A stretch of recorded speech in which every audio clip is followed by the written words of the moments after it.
most of my friends that are comics, most are at best okay and usually awkward or bad at talking to women. Yeah. A lot of comics are. Most comics are, Yeah. That's usually like one Guys I came up weren't. No? No. Patrice.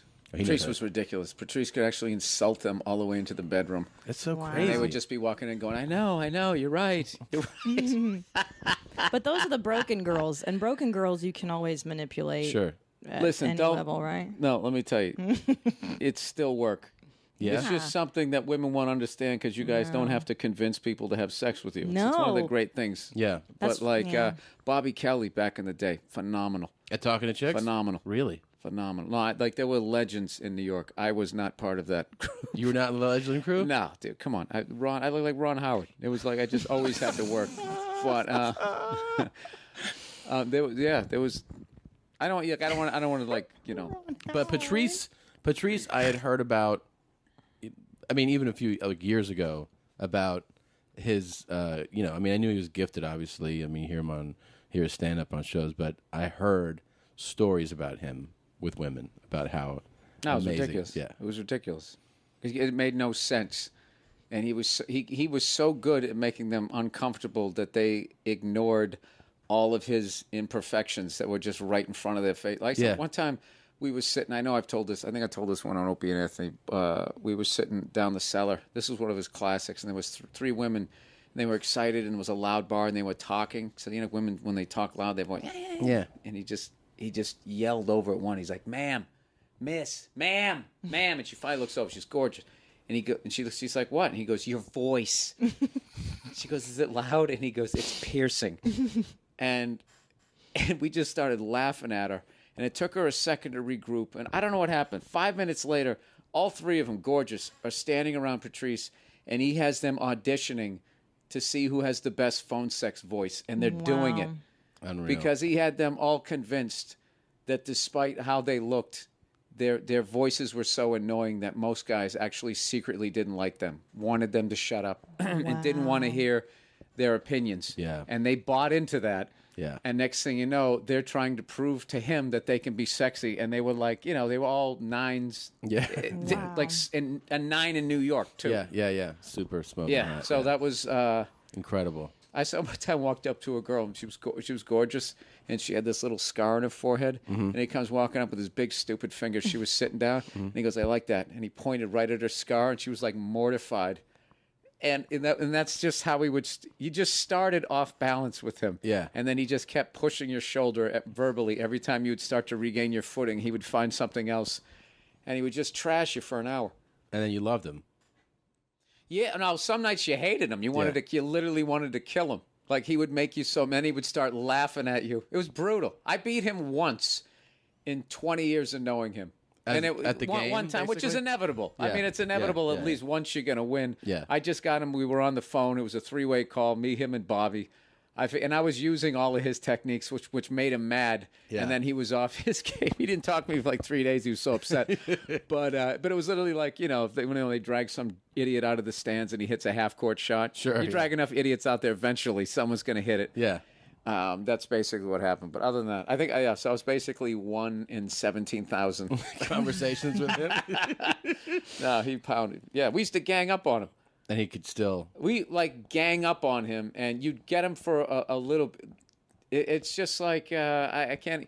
It's like one of those video games you just can't defeat unless you go online and you get the cheats. The cheats where we would gang up on, try to gang up on him, and he would still effortlessly. And then you'd hope you'd have solidarity with the person that you ganged up on, and then he'd get you with something, and then your friend just had to start laughing at you, and then you were done.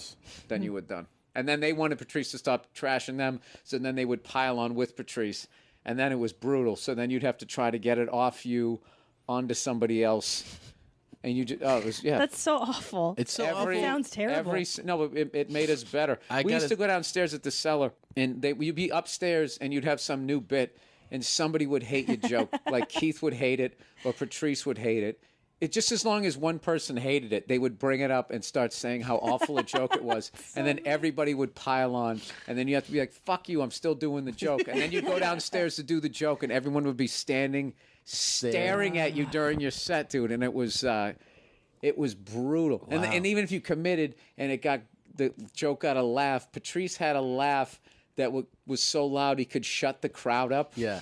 And he knew when to laugh. He just knew what he was doing. Yeah. He was a nightmare. Yeah. He was a nightmare. I loved him to death, but when he was on you, it was a fucking nightmare. And it didn't end when you went on stage. Right. It was Jesus.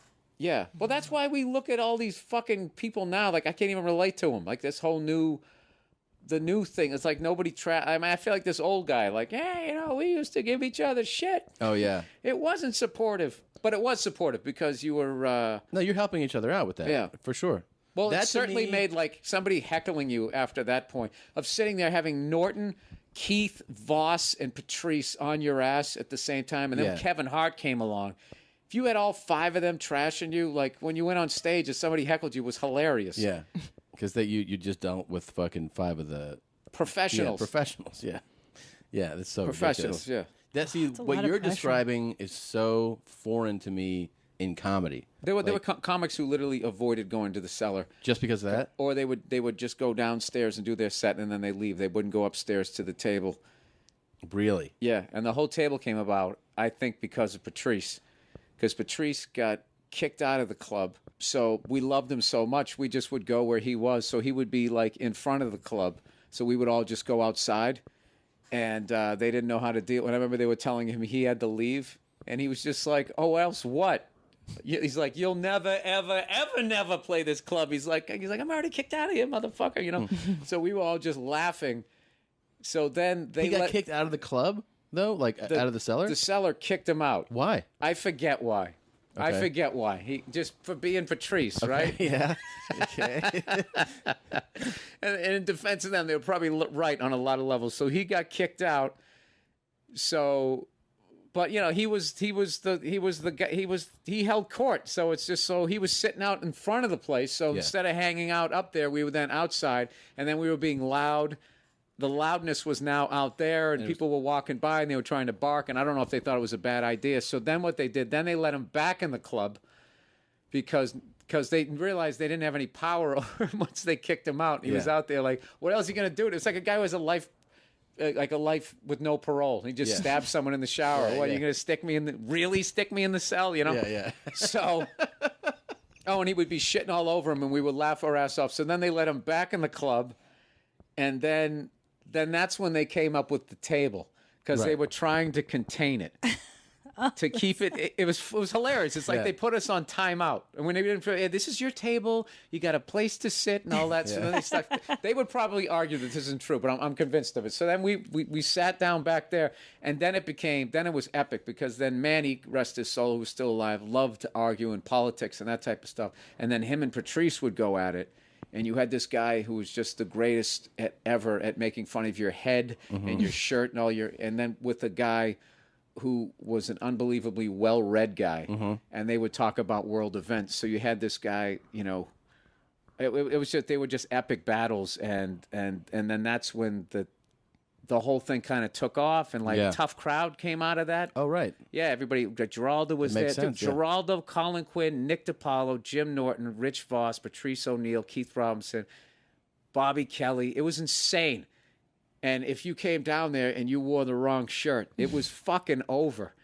It was over. I remember one time Keith wore the wrong shirt, and we got him on we just started to get on him so bad. He stood up and he ran out of the club.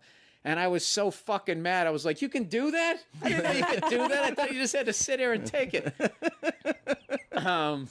You make it sound so much more fun than anything I've experienced doing. It's so business depressing now. here. I remember when Jim Norton came down, he had his first CD.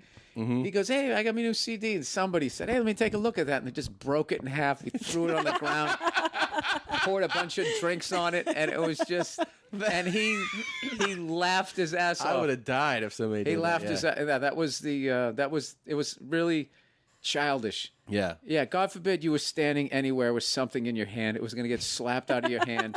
That's right. Cell phones, bag of chips, anything. Yeah. And it was always funny. It was so stupid. Sure. It was always funny. Well, what I was saying is what you're describing doesn't take me, in my mind, in my experiences, to the world of stand-up. That takes me to like middle school, high school. That feels like all the shit that I would do and did with friends in school.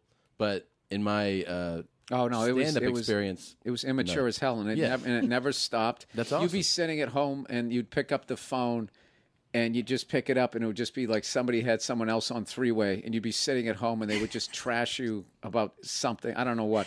I remember one night Patrice took a night off, and everybody found out that he took a night off, and I think Norton and somebody else called, and they called him at home at like between their spots at like 9:30 at night, and he picked up the phone, and they just, what the fuck are you doing home at 9:30 on a Saturday? And he just started roaring laughing, and they trashed him for like 10 minutes and just hung up on him. That's great. So, But I think that's a really good way. I think as comics, we're all inherently angry and sometimes jealous and hate each other. I think our generation, we just talk shit behind each other's backs. As opposed to each other's It's just to being like, fuck you, piece of shit, and then you get it out.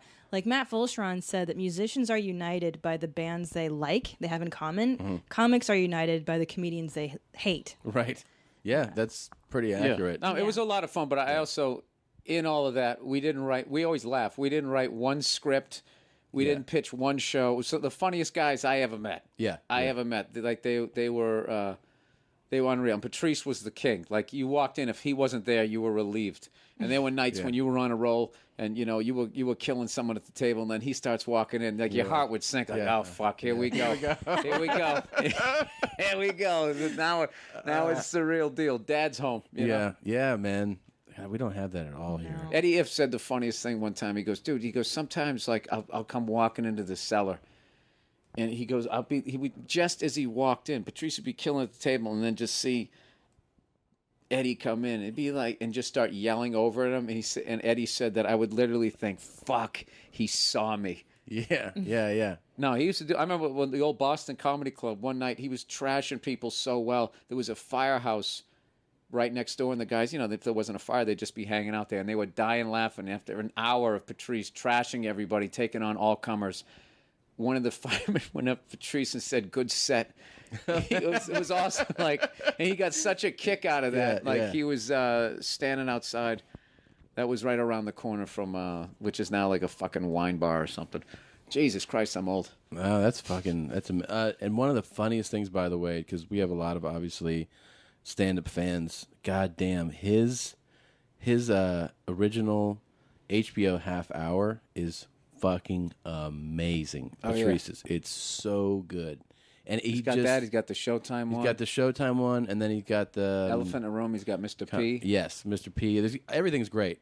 But the great thing about watching that HBO half hour is that it's all like every bit starts with like provoking, unlikable statements, and like you could tell it's not an audience. It's like, we're on board with whatever you say. He says something, and they're like, huh, and then he kills with that. Like he says something that they're not like necessarily in agreement with, and then destroys the room. And then that bit ends. He says something else, and they're like, and then fucking kills with that. It's amazing. He's fucking totally amazing. He probably made the most people cry from stage I've ever really seen. Yeah.